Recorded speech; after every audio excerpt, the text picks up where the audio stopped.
Welcome to building Araxis and Lego. Okay, for real this time.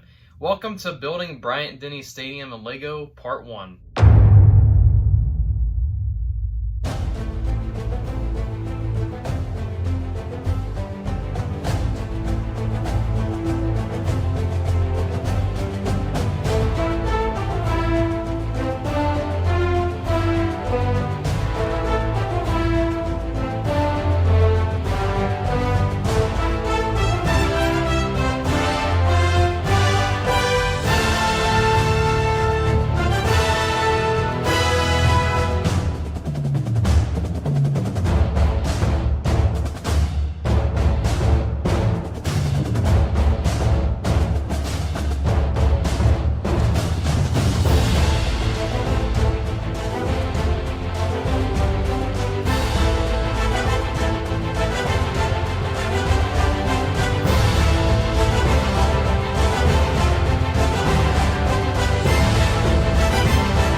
Man, it's been a while since my last video, at least a video that I've been in. I think it was like Shipyards part 14 or something was like the last time I was like in a video, like actually me talking. And that was actually that was like the last like large mock that I built.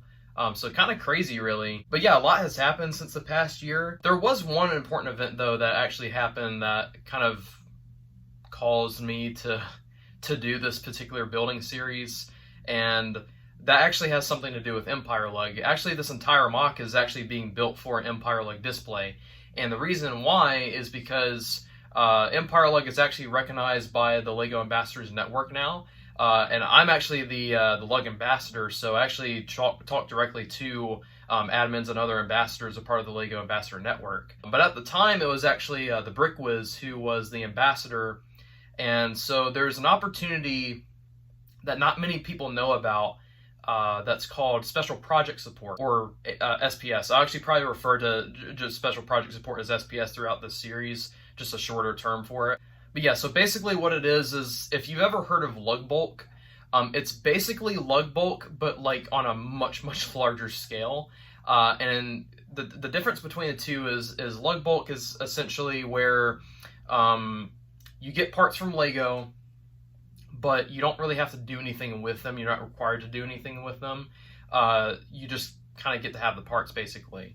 Now, you do have to pay for them, of course. But the difference between SPS is it's very similar, but you have a lot more of a scale, like higher scale of parts that you can order, as well as you are required to build something or do something with these parts. So the entire lug got together and decided that they were going to do this like city trains layout thing for Brickworld Chicago 2022, and you've got these members that are doing like refineries, and you've got rail yards, and I think there's going to be like a cyberpunk-ish type district to the city. So it's going to be a massive city display that Empire Lug's doing that's going to be multiple builders involved.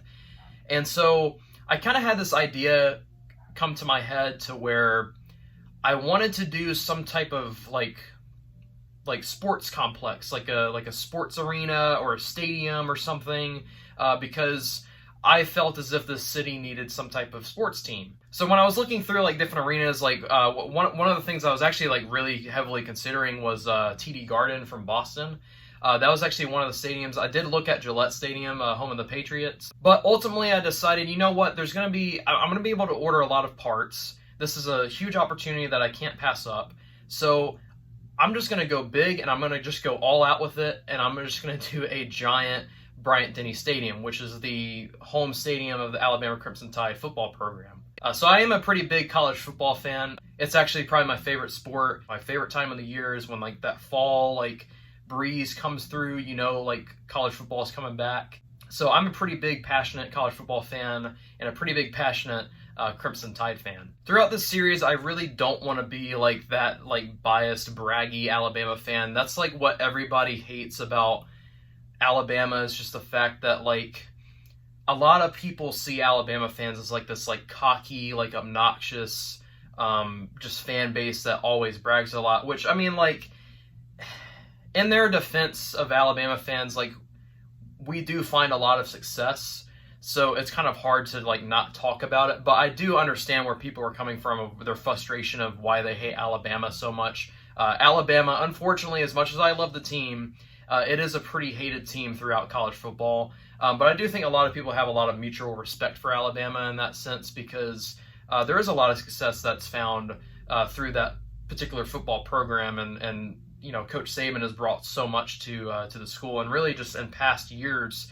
even before Nick Saban, with you know, Bear Bryant and Gene Stallings, you know, just historic football teams throughout history have been through Alabama. So I think overall there is, like, even though there's a lot of people that hate Alabama, I think there is a lot of mutual respect. But I am going to try to just like tone it down, not talk too much about like, you know, the team and bragging a lot about it or anything. I'm just really just going to focus on you know, building the stadium itself, and really, you know, a big goal here is I want like everybody, even people that aren't even into sports, like I want just people to be really excited about, you know, watching these videos and watching me, you know, build this, and then just the process in general. And I want it to be where everybody can kind of get behind it. So I guess the overall goal, you know, that's one of them. But another goal that I really, really want to accomplish is I would really love for this to just get some type of like exposure with the university, even if they just like reshare it, you know, on their social media accounts. That would be super cool. But I really want to like get this like displayed at the stadium for like long term, maybe to the point where even the university buys the stadium or something. That's what I would love just for the future of this stadium. But also the fact that I really want to get this thing on like Fox Sports or CBS or ESPN. Like, if it got on one of those like sports medias, like that would be just so awesome. So anyways, I'm not really sure how many parts this series is going to be. I'm just going to kind of wing it and just go through and just see how long it's going to take. But overall, I think it's going to be really fun, and I hope all of you guys are just going to be able to kind of, you know, get behind it and just enjoy it as much as I am. So we'll see what happens. But I've actually already made a lot of progress on the stadium so far, so I'm really just super excited to show you guys what I already have done. And I'm also going to show you guys the SPS parts that I got through Empire Lugs order for SPS. So I'm super excited to jump in and show you guys what I got cooking so far. Okay, so these are all the parts from my SPS order that I was talking about earlier. And this is 60,000 parts of Lego. Now, some of the stuff that's on the table isn't all from SPS, but pretty much this entire pile of bags is all from the SPS order. But like this stuff, these two bins over here, that one, like that's just for my own personal collection. And then obviously this isn't from SPS, it's from Bricks and Minifigs. But again, most of it is from the SPS order. Now, about 90% of this on the table is for the stadium. There is about maybe 10% of parts that I just kind of got because it was like, I don't know, just a peculiar part to get. And I was like, you know, I'll just get it for my parts collection. But, you know, most of it, what you see here is going to be used for the stadium.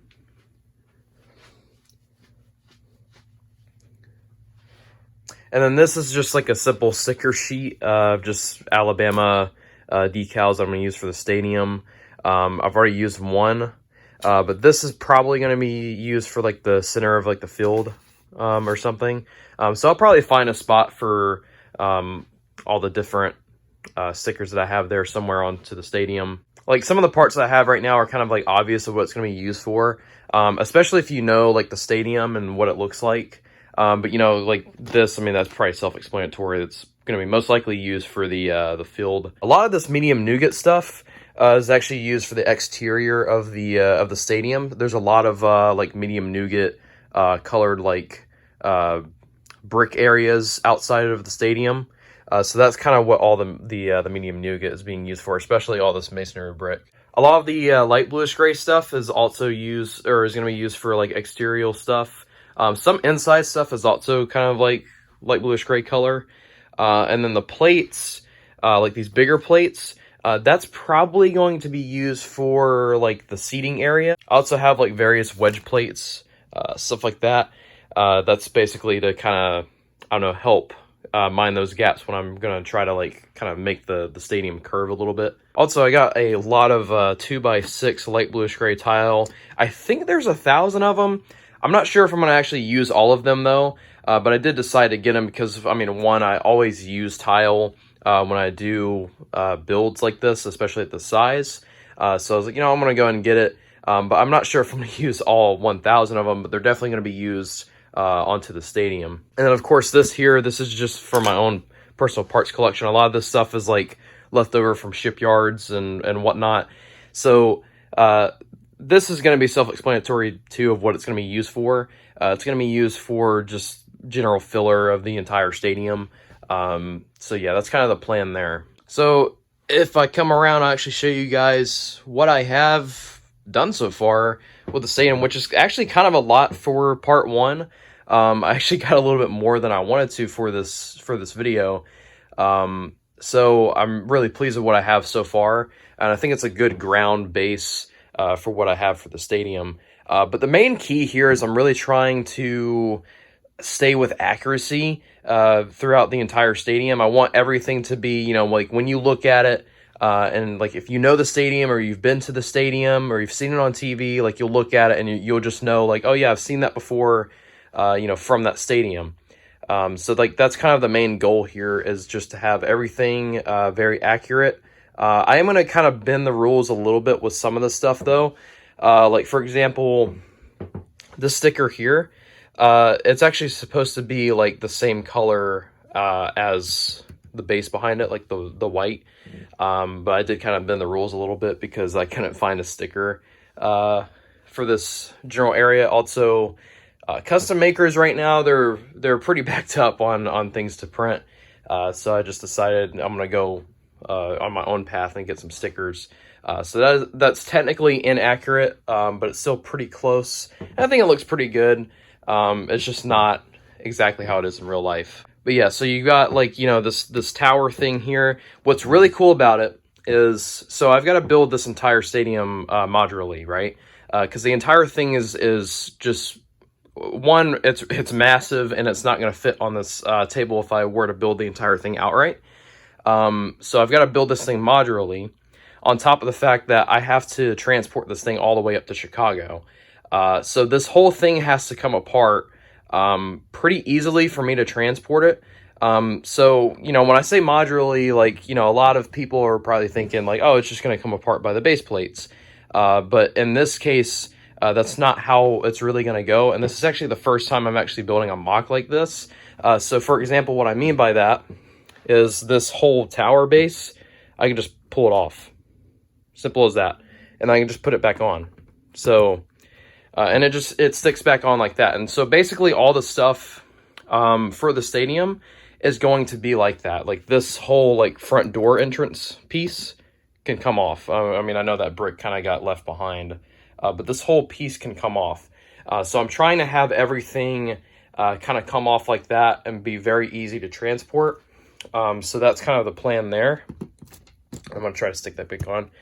And then, you know, it's the same thing for this tower too that I'm currently building. You know, this can easily just pull off.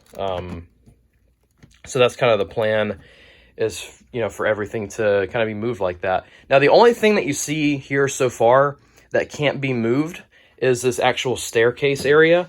This is just built outright onto the base plate as kind of a base for the stadium. So that's the only thing that can't come off. Probably would have been better if this thing could come off. But it's not really a big deal because it is kind of just serving as a base right now for the stadium.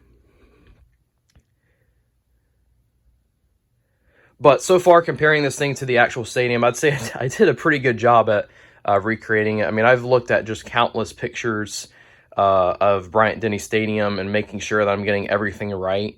And make, you know, and to the scale that I'm building at as well, I'm trying to make it everything look sense. So it's even like the little details, like right here, like the statues outside from the entrance. It's, you know, it's stuff like that. Also, like the kind of like tunnel area. Alabama calls it the Walk of Champions, essentially. So I'm not building this area, but basically what it is if like if you don't know, it's like essentially a big park that's outside in front of the stadium. And there's this pathway that looks like this, and it goes all the way down, and it's called the Walk of Champions because that's where the team actually walks down the pathway. They come through the stadium through this tunnel area. And this was actually just added, I think, like 2 years ago to the stadium. So that's actually kind of a recent feature to Bryant-Denny. So another challenge that's actually making this difficult for me is the stadium is currently under renovations right now, where they're actually like kind of renovating the exterior, the inside. So there's a lot of like little things that are different today, to where if you go look at pictures, it'll be, you know, from 5 years ago, and it's going to look different. So it is kind of making a big challenge for me, because when I'm looking at pictures, I kind of have to know, you know, when it's from, and just be aware that it's not entirely accurate to what it is today. But I am going to try my best to just be knowledgeable of like, okay, what's renovated and what's not. I mean, again, I am a pretty big Alabama fan, so I know, like, I pretty much have a good basic sense of knowledge of, you know, what is right and what's not, but there is just some small things that I kind of have to be aware of like the little details of like, okay, what's different compared to, you know, what it is today. So from this point on, the plan essentially is the whole front area is going to have to be built up, right? Because it's going to come up to about pretty much to this height of the tower. So that's where, you know, the height that's going to be, and then the actual second level stands are going to be up to about this height, maybe. And then, you know, coming on into the inside, it's going to come down. There's going to be like some box seats, and then there's going to be more stands that come down this way. That's going to be behind the end zone. So, and then it also kind of has like a slight diagonal like curvature this way. And then I got to do these big like spiral like walkway paths that come up. Now, those have been there for years at Bryant-Denny Stadium, but yeah, I mean, I've got to build like this giant spiral, so it's just going to be like a ton of giant circles stacked on top of each other, and there's going to be a big support beam that kind of like supports the actual stands above. But that's kind of the plan, and then once I finish that area, then, you know, again, like I said, you know, the whole thing's going to be modularly. I'm going to take the whole thing off, and then I'm going to put it into bins, and then what I'm going to do next is I'm actually going to start on the sides. Now, the sides I'm a little bit nervous about because the entire thing has to be curved. And it's, you know, it's basically a superstructure, but the whole thing has to be curved. So I've never done that before. I've never done just a massive structure that is curved all the way around. So that's going to be tough, and I've got to do it twice, basically, because both sides are pretty much the same. The only difference is, I believe, on this side of the stadium, there's a little bit, there's like extra to the structure, I think, on the outside. And then also on the side, there's more of crimson colored seats. But that's the only difference. Everything else is pretty much like a copy and paste of this side over. So I basically got to do that twice, essentially. And then, of course, it's going to, you know, wrap all the way around. And then on the back side here, it's basically, at least on the inside, it's going to be a copy and paste of that side. On this side, the only difference is on the outside of this side. I'm seeing a lot of sides here, but basically it's going to be the same thing. It's just, it's a little bit different on the back entrance. There's a lot more of like, I don't know, it's weird. There's a lot of more like arches and stuff on the back. So the back is definitely, like the back outside is definitely different than this side. And then, of course, lastly is the field. Now, am I going to do interior? I don't know, actually. I probably will do like a little bit of interior, at least areas that you can like kind of see a lot in. So I am probably going to do a little bit of interior, but mostly this whole thing is just going to be an exterior project. So we'll see what happens. But yeah, basically throughout this building series, like I don't want to be like a biased like Alabama fan. I mean, I know it's going to be tough because it's, I mean, I'm building their stadium, but I really just want this to be enjoyable for everybody, and everybody can kind of like get behind it. as, you know, it just being like just a really cool build, and also just representing, you know, sports in general. Because I think this is just going to be a really like triumphant creation, especially for me. And if my aspirations come true of where I want it to go, I mean, this is going to be kind of a dream come true for me, and it's going to be a lot of fun too, because I'm a huge Alabama fan. I get to make their stadium, so this is just going to be a really fun project. So I'm just going to kind of go at my own pace, have fun with it, you know, not stress out about it. But also at the same time, I'm timed because I have to get this done by Brick World Chicago. So a little bit of pressure there, but we'll see what happens. All right, so that will conclude this first part. I hope you guys enjoyed. So anyways, with that being said, thank you guys so much for watching, and I'll see you guys in the next video.